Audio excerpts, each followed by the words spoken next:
दे ऊनवा सावली पावली विठ्ठला.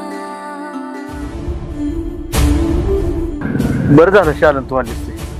काय रे, काय झालं आता? अगं 2 दिवस झालं मला एक शंका येते. शंका?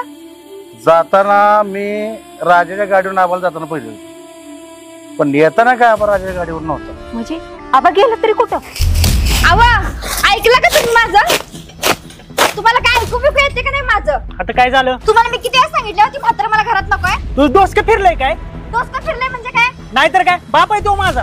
पण ते बाप असलं मग मला समजून घ्यायला येत नाही तुम्हाला? तो फक्त बापच दिसतोय. अरे बाळा, मला ओळखलंस का? मी आबा. आजपासून तुझं नाव राजा. हा, चल आपल्या घरी जाऊया, मी तुला खाऊ देतो बरं का. चल.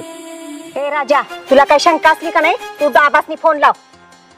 तोंड काय बघत बसलाय? लावा की फोन. गप्पी वाईस. ए, लाव की फोन. बायको सांगते ना, लाव फोन. अगं आत्ते. का? बोल की. का दात खेळी बसली होय? का अजून बायकोला काय विचारायचं आहे? बाकी नको रे आबा, रडू नको. अगं ह्याला बाप कधी कळलाच नाही. त्यांनी लावलेली माया, लावलेलं प्रेम ह्याला कधी कळलंय का? अगं तो तर हाय राजा पंढरीचा. काय? राजा पंढरीचा? होय, तू राजा पंढरीचाच आहेस. अरे विठ्ठल रुक्मिणी तुझा माय बाप आहे.